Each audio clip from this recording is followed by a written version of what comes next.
शुभ संध्या बच्चों। आज मैं आपके सामने समास का विस्तार पूर्वक वर्णन करने जा रही हूँ। समास का तात्पर्य है संक्षिप्तीकरण। अतः इस शब्द का अर्थ जो शाब्दिक अर्थ है वो संक्षेप, संक्षिप्तीकरण, छोटा रूप, अर्थात दो या दो से अधिक शब्दों से मिलकर जो नया छोटा शब्द बनता है उसी शब्द को हम समास कहते हैं। किसी बहुत बड़ी बात को छोटे रूप में बताना, किसी बहुत बड़े वाक्य को छोटे रूप में दर्शाना ही समास कहलाता है। समास के 6 भेद होते हैं: अव्ययी भाव समास, तत्पुरुष समास, कर्मधारय समास, द्विगु समास, द्वंद्व समास और बहुव्रीहि समास। एक बार फिर से हम देखते हैं: अव्ययी भाव समास, तत्पुरुष समास, कर्मधारय समास, द्विगु समास, द्वंद्व समास और बहुव्रीहि समास। बच्चों, कक्षा में हम जो आपको इस समास के बारे में वर्णन किए थे, अव्ययी भाव, तत्पुरुष और द्वंद्व, द्विगु, उसके बाद आपका जो कर्मधारय और बहुव्रीहि है उसके साथ में ये सारे हम एक बार पुनरावृत्ति करते हुए समझते हैं। समास, हिंदी समास जो भेद हैं, हिंदी व्याकरण का जो समास शब्द है, जो संक्षिप्तीकरण, संक्षेप, छोटा रूप, समास के जो भेद हैं वो अव्ययी भाव तत्पुरुष, तत्पुरुष समास, कर्मधारय, द्विगु और द्वंद्व, बहुव्रीहि। इस प्रकार ये 6 के बीच जो हम विस्तारित पूर्वक पढ़ने जा रहे हैं उसके लिए हम ये आपके सामने ये छोटे छोटे फ्लो चार्ट टाइप प्रस्तुत कर रहे हैं। माइंड मैप बना के आप इसको दिमाग में एक सेट कर सकते हो कि हाँ, समास के भेद अव्ययी, तत्पुरुष, द्विगु, द्वंद्व, कर्मधारय और बहुव्रीहि। इस प्रकार ये एक फ्लो चार्ट है अव्ययी भाव, तत्पुरुष, कर्मधारय, द्विगु, द्वंद्व और बहुव्रीहि के। अव्ययी भाव समास क्या होते हैं बच्चों? मैंने आपको पहले भी बताया है कि अव्ययी, अव्यय, सबसे मेन ट्रिक अव्यय, पहला जो पूर्व पद होता है वो अव्यय या उपसर्ग होता है। समास के 2 पद होते हैं, पहले पद को पूर्व पद और दूसरे पद को उत्तर पद कहते हैं। दोनों को एक साथ मिलाकर लिखने में समस्त पद होता है और दोनों को अलग अलग कर देने में समास विग्रह होता है। जब हम दोनों पदों को एक साथ मिलाकर समस्त पद बनाकर किसी बड़े रूप को संक्षिप्त रूप से, संक्षेप रूप में प्रस्तुत करते हैं, वही समास होता है। अव्ययी भाव के 2 पद हैं। पूर्व पद जो होता है वो अव्यय और उपसर्ग होता है। जैसे प्रतिदिन, तो प्रतिदिन में इसमें पहला पद उपसर्ग प्रति। जैसे यथाशक्ति, तो यथाशक्ति में पहला शब्द अव्यय, शक्ति के अनुसार। यथाशक्ति समस्त पद को जब हम विग्रह करते हैं तो शक्ति के अनुसार। उसी प्रकार जब हम पूर्व पद जो हमारा उपसर्ग या अव्यय के द्वारा उत्तर पद के साथ मिलकर समस्त पद बनाता है, उसको जब हम विग्रह कर देते हैं तो यथाशक्ति का, शक्ति के अनुसार, प्रतिदिन का, हर दिन, प्रतिपल का, हर पल, ऐसे हमारे अव्ययी भाव समास के भेद हो जाते हैं। आइए हम कुछ अव्ययी भाव समास के और उदाहरण देखें। प्रतिदिन, प्रत्येक दिन। आजीवन, जीवन पर्यंत। आजीवन मतलब पूरे जीवन, जीवन पर्यंत तक। यथाशक्ति, शक्ति के अनुसार। जब हम विग्रह कर रहे हैं तो ये हमारा समस्त पद बड़ा हो जाता है, विस्तारित हो जाता है। यथा समय, समय के अनुसार। यथा मति, निडर, उर रहित। इस प्रकार हमारे दूसरे कुछ उदाहरण। यथा विधि, विधि के अनुसार। घर घर, प्रत्येक घर। दिनों दिन, दिन ही दिन में। यथा समय, समय के अनुसार। निसंदेह, संदेह रहित। रातों रात, रात ही रात में। प्रतिदिन, दिन दिन, प्रतिवर्ष, प्रत्येक वर्ष। हर घड़ी, घड़ी घड़ी। प्रत्यक्ष, आंखों के सामने। हाथों हाथ, हाथ ही हाथ। अभी बच्चों आपके सामने कुछ ऐसे शब्द हैं जैसे दिनों दिन, रातों रात, हाथों हाथ। मैंने द्वंद्व समास समझाते हुए आपको कक्षा में बताया भी था कि जब 2 शब्दों के बीच में, 2 पदों के बीच में योजक चिन्ह हो और दोनों एक दूसरे से विपरीत हो, विलोम हो, तो द्वंद्व समास होता है। जैसे दिनों दिन, दोनों एक ही शब्द 2 बार है तो यहाँ पे द्वंद्व नहीं, अव्ययी भाव समास होगा। अब आगे हम देखते हैं अपने फ्लो चार्ट में हमारा तत्पुरुष समास आ रहा है। हमने अव्ययी भाव के बारे में पढ़ लिया, अब तत्पुरुष आ रहा है। तत्पुरुष के लिए हम आगे बढ़ते हैं। ये देखिए, हमने आपको कारक चिन्ह क्लास में बताया था, जिसमें कर्ता और संबोधन को छोड़ के सारे कारक चिन्ह प्रयोग किए जाएंगे। कर्म तत्पुरुष, अगर वहाँ पर आपसे पूछे कि कैसा समास है, तत्पुरुष, समास का भेद क्या है, कौन सा तत्पुरुष है, कर्म तत्पुरुष। आ जाए स्वर्ग प्राप्त, तो तत्पुरुष कर्म तत्पुरुष। स्वर्ग को प्राप्त, कर्ता ने कर्म को करण से संप्रदान के लिए अपादान से अलग होना, संबंध का की के रा री रे अधिकरण में पर। इस प्रकार ये जो हमारे चिन्ह है, कारक चिन्ह है, विभक्तियां हैं, ये हमारे दोनों पदों के बीच में। तो तत्पुरुष समास ऐसे समास होते हैं जिनमें दोनों पदों के बीच में कारक विभक्ति का लोप होता है, छुपी होती है, दिखती नहीं है, छुपी होती है। जैसे स्वर्ग प्राप्त में स्वर्ग को प्राप्त विग्रह करने पर विभक्ति हमें दिखाई देती है। हस्त गत, हस्त को गत, करण संप्रदान और अपादान संबंध अधिकरण, इन सब के बारे में अब हम देखते हैं। करण में क्या हुआ, मंत्र मुग्ध, मंत्र से मुग्ध, ज्योतिहीन, ज्योति से हीन, चिंतातुर, चिंता से आतुर। और संप्रदान के लिए विद्यालय, विद्या के लिए आलय, गुरु दक्षिणा, गुरु के लिए दक्षिणा, देशभक्ति, देश के लिए भक्ति। इसी प्रकार अपादान तत्पुरुष में पथ से भ्रष्ट में हम पथ भ्रष्ट, पथ से भ्रष्ट मतलब पथ से अलग हो जाना। करण में क्या था, द्वारा से, मंत्र से मुग्ध हो जाना, मंत्र के द्वारा मुग्ध हो जाना। और अपादान में क्या है, पथ से अलग हो जाना, पथ भ्रष्ट। धन विमुख, धन से विमुख होना, धन से अलग हो जाना, धन में अपना कोई लगाव न रह जाना। पद मुक्त, पद से अलग हो जाना, पद से मुक्त हो जाना, किसी पद को हम त्याग दें, पद मुक्त हो जाएं, पद को हम पद से अलग हो जाएं। उसी प्रकार संबंध तत्पुरुष पितृपक्ष, पिता का पक्ष मतलब पिता का पक्ष, पिता और पक्ष में संबंध है, का की के। मृग शिशु, मृग का शिशु, हिरण का बच्चा। मेघ खंड, मेघों के खंड, बादलों के टुकड़े। अधिकरण में क्या होता है, जल क्रीड़ा, में पर, अधिकरण में पर, तो जल क्रीड़ा, जल में क्रीड़ा।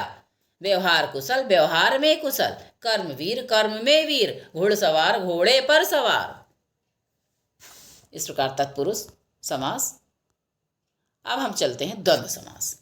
द्वंद्व समास में बेटा सभी आप सुनिए, द्वंद्व समास और अव्ययी भाव समास दोनों में कुछ विपरीत बातें हैं।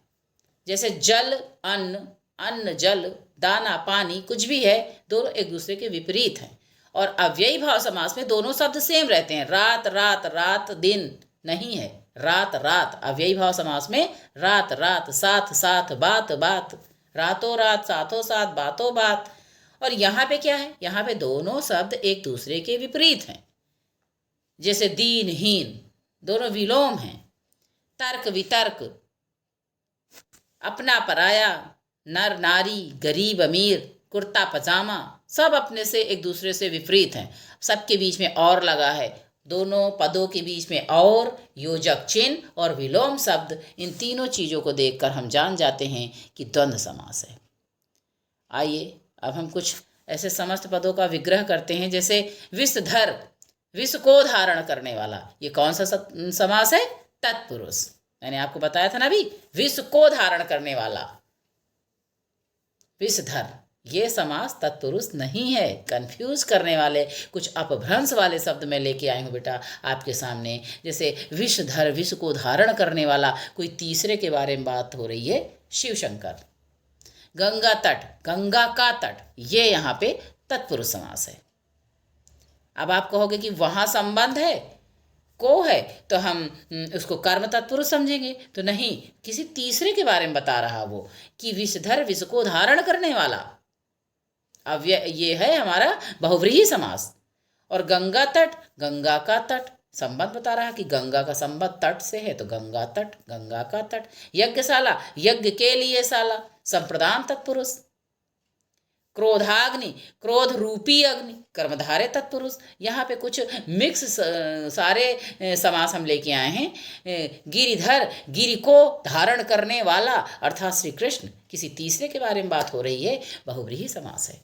यहाँ सारे ये मिक्स हर जितने प्रकार हैं हमारे इसमें, आपके विषधर हो गया, आपका बहुव्रीहि समास, गंगा तट तत्पुरुष समास, यज्ञशाला तत्पुरुष समास, क्रोधाग्नि कर्मधारय समास, गिरिधर गिरि को धारण करने वाला श्री कृष्ण, तीसरे किसी तीसरे के बारे में है बहुव्रीहि समास। आपने अव्ययी भाव समास पढ़ा जिसमें पहला पद अव्यय या उपसर्ग रहता है। उसके बाद आपने द्वंद्व समास पढ़ा जिसमें दोनों पदों के बीच में योजक चिन्ह और एक दूसरे से विपरीत रहते हैं। आपने तत्पुरुष समास पढ़ा जिसमें दोनों पदों के बीच में कारक या विभक्ति का लोप होता है। अब आप पढ़ोगे द्विगु समास। द्विगु समास में क्या होता है? पहला पद संख्यावाची होता है। संख्यावाची, जैसे द्विघात, दो घातों का समूह, द्वि मतलब दो। त्रिभुज, तीन भुजाओं का समूह। चतुर्भुज, चार भुजाओं की घृति आकृति। चतुरानन, चार आनन का समूह। और अगर कहीं इसी में आ जाए चतुरानन चार मुख वाला, तो फिर अलग हो जाएगा, बहुव्रीहि बन जाएगा, किसी तीसरे के बारे में बोल दिया। तो समास का विग्रह करने पर भी इस बात को हम समझ सकते हैं कि जब हम समास का विग्रह करें तो अगर किसी तीसरे के बारे में विग्रह होने पर पता चलता है तो बहुव्रीहि हो जाता है। जैसे चतुरानन, यहाँ पे चार आनन का समूह, चार आनन का समाहार हो गया है, तो ये हमारा बन गया द्विगु समास। लेकिन अभी इसी को हम अगर कह दें चार आनन वाला है जो, चार मुखों वाला है जो, किसी तीसरे के बारे में बोल दें, चार मुख किसके हैं? चतुर्भुज कौन है? विष्णु। तो किसी तीसरे के बारे में बोलें तो फिर हो जाएगा हमारा बहुव्रीहि समास। चतुरानन, उसके बाद पंचवटी, पांच पेड़ों का समूह, वृक्षों का समूह, वटों का समूह। पंचानन, पांच आनन, मुख का समुद्र। पंचानन, पांच आनन का समूह। अब इसी को हम कह दे पंचानन पांच मुख वाला है जो, किसी तीसरे के बारे में, ब्रह्मा जी। षटभुज, तो हम विग्रह करके देख लें। अगर एक सबसे बड़ी ट्रिक है, अगर हमारे पास पूछा जाए कि पंचानन और चतुरानन ऐसे शब्द आ जाएं और उसमें बोला जाए कि ये बहुव्रीहि है या कौन सा, तो उसमें बहुव्रीहि लगाओगे। अगर बहुव्रीहि वहाँ पे नहीं है तो हम ये चीज़ समझ जाएं कि चतुरानन चार चीज़ों को बताने वाला ये हमारा द्विगु समास है। पंचानन पांच मुख वाला है जो, तो फिर वो बहुव्रीहि हो जाएगा। लेकिन यहाँ पे पंचानन पांच आनन, मुख का समूह, पांच मुखों का समूह। षटभुज, छह भुजाओं वाली आकृति। षटकोण, छह कोणों का समूह। षट आनन, षट आनन मतलब छह आनन का समूह। त्रिफला, तीन फलों का समूह, तीन फलों का, अब इसमें समूह भी लिख सकते हैं, समाहार भी लिख सकते हैं। त्रिभुवन, तीन लोकों का समाहार या तीन लोकों का समूह। ये हमारे थे द्विगु समास। अब हम आते हैं कर्मधारय में। कर्मधारय में क्या होता है? पहला विशेषण, जो पहला पद होता है वो विशेषण होता है और दूसरा विशेष। मतलब हमारे समास में दो पद होते हैं, तो पहला पद पूर्व पद विशेषण और दूसरा पद उत्तर पद विशेष्य होता है। सबसे बड़ी ट्रिक यही है कि पहला पद विशेषण, जैसे हमने अव्ययी भाव समास में क्या पढ़ा, पहला पद अव्यय या उपसर्ग, उसी तरह हम कर्मधारय में पढ़ रहे हैं कि पहला पद हमेशा विशेषण होता है, हमेशा पहला पद विशेषण। दूसरे पद की विशेषता बताई जाती है या दूसरे पद की तुलना की जाती है। समास विग्रह करने पर बीच में है जो तथा के समान शब्द आते हैं। जैसे नील कमल, नीला है जो कमल, या काली मिर्च, काली है जो मिर्च, अध पका, आधा है जो पका, घन श्याम, घन के समान है जो श्याम। तो हमने बताया ना सबसे बड़ी ट्रिक क्या है इसके बीच में, है जो तथा के समान दोनों शब्द लगाकर हम इसका विग्रह करते हैं।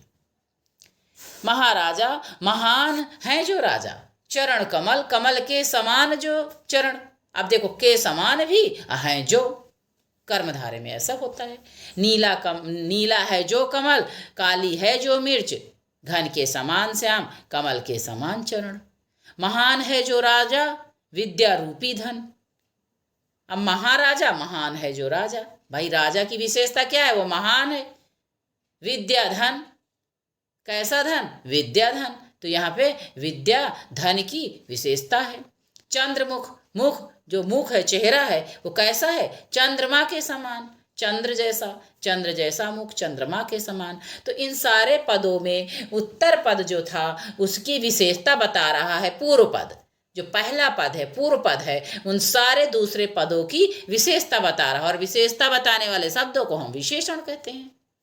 तो इस प्रकार कर्मधारय समास ऐसे समास होते हैं जिसमें पहला पद, पूर्व पद, दूसरे पद, उत्तर पद की विशेषता बताता है।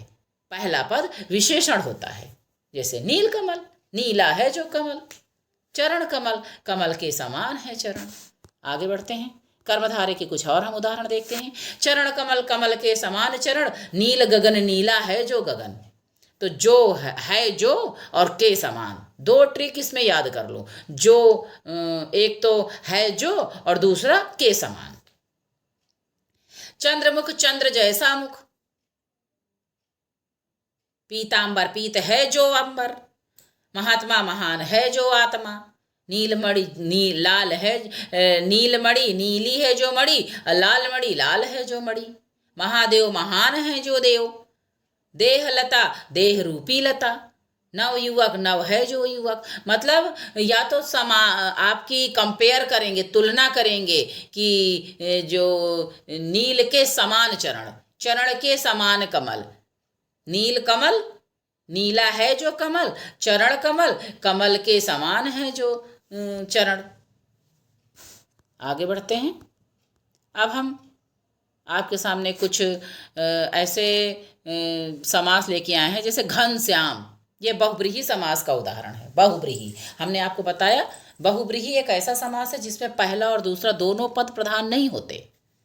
दोनों पद प्रधान नहीं होते, दोनों पदों का कोई काम नहीं। वहाँ पर किसी तीसरे पद का प्रमुख स्थान होता है और कोई तीसरा पद प्रधान है।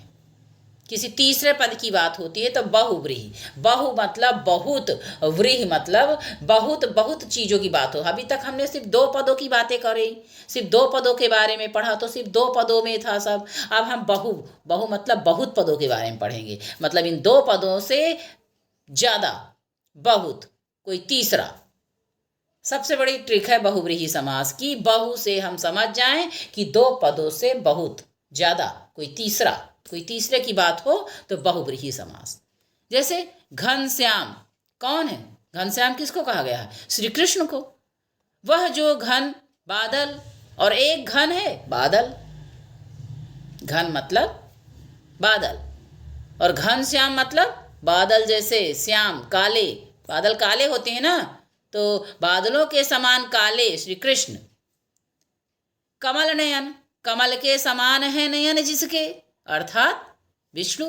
राजीव नयन कहा गया है ना उनको, राजीव नयन। राजीव मतलब कमल, और राजीव कमल नयन आंखें, जिसकी आंखें कमल के समान हो तो उनको कमल नयन कहा गया। और वो कौन है? राजीव, राम, श्री राम, हरि, विष्णु। दशानन, 10 हैं जिसके आनंद मुख। तो हम इसमें बोलेंगे 10 हैं आनंद जिसके, अर्थात रावण। अभी अब आपने थोड़ी देर पहले पढ़ा था ना द्विगु समास में चतुरानन। तो 4 हैं जिसके आनंद विष्णु, 5 हैं जिसके आनंद ब्रह्मा। पंचानन में 5 हैं जिसके आनंद ब्रह्मा। मतलब किसी तीसरे के बारे में बोले। दोनों पद, पूर्व पद, उत्तर पद, दोनों को कोई काम नहीं। किसी तीसरे का मतलब बहुत पद है यहाँ। बहुव्रीहि, बहुत पद, 2 से ज़्यादा पद, तो बहुव्रीहि समास। चतुरानन, 4 है जिसके आनंद मतलब ब्रह्मा। लंबोदर, लंबा है जिसका उदर। उदर मतलब पेट, जिसका पेट लंबा है, आगे को बढ़ा हुआ, लंबोदर श्री गणेश जी। षडानन, 6 हैं जिसके आनंद, जिसके 6 सिर हैं, जिसके 6 मुख हैं। कार्तिकेय, श्री कार्तिकेय महाराज के 6 मुख थे। महादेव, वह जो देवों में महान हैं, अर्थात शिव। नीलोत्पल, नीला है जो उत्पल, अर्थात इंद्रिवर। आगे बढ़ते हैं, कुछ और उदाहरण देखते हैं। देवराज, वह जो देवों का राजा है अर्थात इंद्र। शक्तिपीठ, वह जो सची का पति, सचीपति क्या होते हैं? सची इंद्र की पत्नी थी, और सचीपति मतलब सची का जो पति इंद्र। मुरारी, वह जो मुर राक्षस का नाश करने वाले हैं। आरी मतलब मारना, मुर मतलब राक्षस, आरी मतलब मारना। तो मुरारी मतलब राक्षसों को मारने वाला। कौन थे? श्री कृष्ण। कितने राक्षसों का वध किया था उन्होंने? श्री राम, श्री कृष्ण, इन्हीं लोगों ने तो वध किया है ज़्यादा से ज़्यादा राम। और श्री राम क्या थे? एक मर्यादा पुरुषोत्तम थे, वो मर्यादा में रहते थे, ज़्यादा वध उन्हीं का करते थे जिनके लिए वो पृथ्वी में आए थे। और श्री कृष्ण क्या थे? नटखट थे। वो देखते कोई भी ज़्यादा उपद्रव कर रहा है तो उसी को उंगली से, अंगूठे से, किसी भी तरह से खिसकाते और उड़ जाता। जो ज़्यादा चमत्कारी रूप से अपनी लीलाओं के साथ उन्होंने प्रस्तुत किया था। उनकी जीवन में लीला ही लीला थी। तो उसी प्रकार हमारे बहुव्रीहि समास के बारे में अब हम थोड़ा संक्षेप में जानें कि बहुव्रीहि समास ऐसे समास होते हैं जिसमें दोनों पद प्रधान नहीं होते हैं, किसी तीसरे के बारे में बात होती है, कोई तीसरा पद प्रधान होता है। जैसे दशानन, 10 है आनन जिसके रावण। और उसके बाद अब हम कुछ देखते हैं। जैसे अभी हमने आपको बताया, मेघनाथ, मेघ के समान नाद करने वाला अर्थात रावण पुत्र। जल में जन्म लेने वाला अर्थात कमल। चतुर्भुज, 4 भुजाओं वाला अर्थात विष्णु। त्रिलोचन, 3 नेत्रों वाले अर्थात शिव। 10 आनन, 10 आनन है जिसके अर्थात रावण। पीतांबर, पीले वस्त्र हैं जिसके अर्थात कृष्ण। गिरधर, गिर को धारण करने वाले अर्थात कृष्ण। एक दंत है जिसका अर्थात गणेश। तो किसी तीसरे के बारे में ये सारी बातें हो रही हैं, यहाँ किसी तीसरे के बारे में बातें हो रही हैं। स्क्रीनशॉट ले लीजिए, बहुव्रीहि समास के सारे उदाहरण हैं और स्क्रीनशॉट लेकर आप इनको पढ़कर एक बार अभ्यास करिए। कमल नयन, कमल के समान है जिनके नयन, राजीव नयन, श्री राम। कैलाशपति, कैलाश के पति हैं जो अर्थात शिव। तो यहाँ पे दोनों पदों से बहुत आगे की बात हो रही। बहु बहु बहु मतलब दोनों पदों से बहुत ज्यादा, मतलब किसी तीसरे के बारे में, तो बहुव्रीहि समास। आगे अब हम कुछ मिक्स ऐसे समास लेके आए हैं जो सारे समासों को एक साथ कर दिया ताकि आपका एक छोटा सा टेस्ट टाइप हो जाए। मुक्त प्राप्त, मुक्ति को प्राप्त, कर्म तत्पुरुष। वन गमन, वन को गमन, कर्म तत्पुरुष। सुखदायक, सुख को देने वाला। वाणाहत, वाण से आहत, करण तत्पुरुष। चिंताग्रस्त, चिंता से ग्रस्त। भोजनालय, भोजन के लिए आलय, संप्रदान तत्पुरुष। सेवा मुक्त, सेवा से मुक्त, अपादान तत्पुरुष। पाणी ग्रहण, पाणी का ग्रहण, संबंध तत्पुरुष। पाणी से ग्रहण का संबंध बताया जा रहा है। शोक गमन, शोक में गमन। शुभागमन, शुभ है जो आगमन। कुदृष्टि, कुत्सित है जो दृष्टि, बुरी दृष्टि। पूर्व पद, पूर्व और अपर। इस प्रकार हमने बहुव्रीहि समास के भी ये उदाहरण देखे। और हमारा जो समास का ये वीडियो था आपके विस्तारित पूर्वक जो दिए गए, इसकी एक वर्कशीट है। इसमें स्कूल में आके मैं आपको देती हूँ निकाल के इसकी वर्कशीट। ये देखिए, छोटा सा एक टेस्ट टाइप है। यज्ञ के लिए साला, पथ से भ्रष्ट, महान है जो देव, चंद्र के समान मुख वाली, 7 ऋषियों का समूह, राजा और रंक, 4 हैं मुख जिसके वह, वन में वास, विधि के अनुसार, अकाल से मृत्यु, पीड़ित, अकाल से पीड़ित, बिना राम के, माल के लिए गाड़ी। अब देखो, इन सब के समास के नाम हमें लिखने हैं। एक बार हम क्विक रिवीजन करते हैं। यज्ञ के लिए साला, यज्ञशाला, यज्ञशाला आएगा इसका समस्त पद। अब ये विग्रह किए हुए हैं सब, इनको हमें समस्त पद में लिखना है, छोटा रूप देना है। तो यज्ञ के लिए साला, यज्ञशाला, तत्पुरुष समास, संप्रदान तत्पुरुष है ये। पथ से भ्रष्ट, अपने पद से अलग हो गया, मतलब तत्पुरुष अपादान तत्पुरुष। महान है जो देव, तो महान है जो देव किससे? महादेव। महादेव महान है जो देव। कर्मधारे और बहुव्रीहि दो में से ये क्या है? ये कर्मधारे है, क्योंकि ये देव की विशेषता बता रहा है। और जो अगर ये कह देता महान है जो देव श्री शंकर, शिव शंकर, तो हो जाता किसी तीसरे की बात और हो जाता वो बहुव्रीहि। चांद के समान मुख वाली, मतलब यहाँ पे हमारा कर्मधारय है, मुख की विशेषता बता रहा है चांद। 7 ऋषियों का समूह द्विगु, राजा और रंग, राजा राजा है, रंग प्रजा है, भिखारी है, द्वंद्व। 4 हैं मुख जिसके वह, 4 हैं मुख जिसके वह चतुरानन, द्विगु ओ बहुव्रीहि। वन में द्विगु तब होता जब 4 हैं मुख की जगह हो जाता 4 मुखों का समूह, 4 मुखों का समाहार, तब ये द्विगु होता। और यहाँ पे 4 हैं मुख जिसके वह चतुरानन, किसी तीसरे के बारे में बता रहा है कि तीसरा पद बहु, 2 पदों से ज्यादा बहु। वन में वास, अधिकरण तत्पुरुष, अधिकरण में पर तो वन में, विधि के अनुसार, विधानुसार अव्ययी भाव, यथानुसार, शक्ति अनुसार, विधि के अनुसार, अकाल से पीड़ित, अकाल से पीड़ित, तो किसके द्वारा पीड़ित? अकाल, तो करण तत्पुरुष। बिना नाम के, ये नज तत्पुरुष है, जो मैंने आपको स्कूल में बताया था, नज तत्पुरुष, ये हमारा आखिरी तत्पुरुष है।